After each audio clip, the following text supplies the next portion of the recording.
শোনাও হালাল, গান শোনাও হারাম। বলবেন কে? এই যে দেখেন, আমি বেশি দিন আগের কথা বলবো না, 30 বছর আগে, আমার বয়সটা 47, 47 বছর রানিং চলে।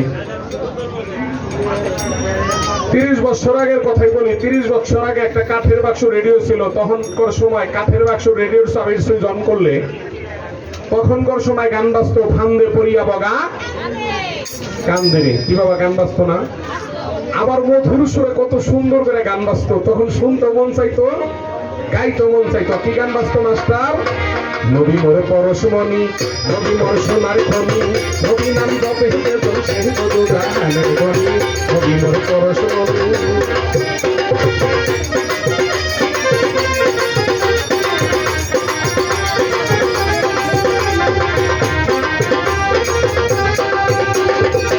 এ নামে সুর ধরিয়া পাখি যায় গান করিয়া, এ নামে সুর ধরিয়া পাখি যায় গান করিয়া, এ নামে মজনু হইল মাওলাই আমার কাদের গনি, নবী মোর পরশমণি, নবী এখন গান আমি গামো না।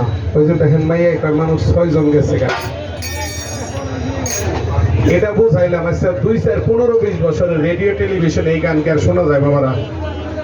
ও বাবারা কথা বলেন, শোনা যায় না। এখন এমন গান বাজে, মোবাইলে কোন টেলিভিশনে কোন, পাশে যদি নিজের মাইয়াও যুবতী থাকে, মাইয়ার কাছে মিথ্যা কথা বলতে হয়, মারে মা টেলিভিশন বন্ধ কর, আমার মাথা ব্যথা করে। এই কথা সত্য না মিথ্যা? ওই যে দেখছেন মাইয়া গান বলছে, সাইয়া রইছস কেন, কি কবি? ওরে সাইয়া রইছস কেন, কি কবি কই? অতি কইলে তো আমি কমু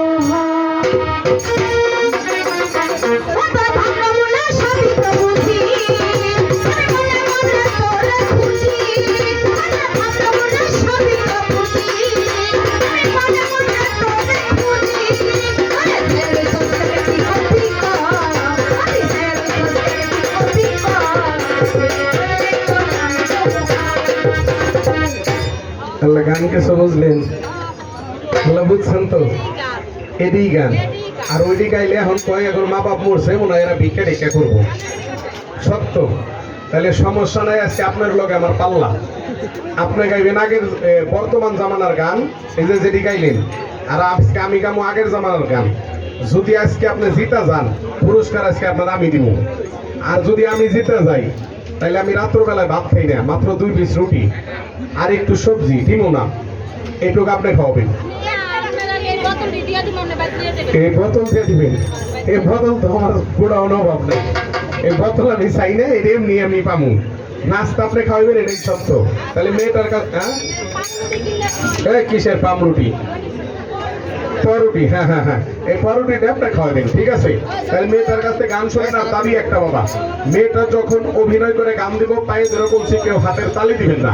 গান আপনারা শুনবেন, গান বাজনা শুনে কেউ আবার মনে মনে ভাববেন না, লাস্টে মনে হয় এতগুলা মাইয়াটা নিয়ে গান বাজনা শোনাইতেছি, এরা মনে হয় আবার যাওয়ার পথে আমার কাছে ভিক্ষা টিক্ষা চাইবো। মাফ করবেন, আমি কোনো ভিক্ষুক না, না যারা আগরবাতি মোমবাতি মাফ করবেন তাও চাবো না। যখন গান বাজনা শুনে আপনারা যার যার মতো বিদায় নিয়ে চলে যাবেন। আব্বা আমি আপনাদেরকে একটু দাওয়াত করে গেলাম, খাওয়া দাওয়া না করাইতে পারবো না, যাবার পথে পারলে এই গাড়িটা দিকে লক্ষ্য করে পারলে একটা করে কাগজের ঠিকানা শুধু আপনারা নিয়ে যাবেন।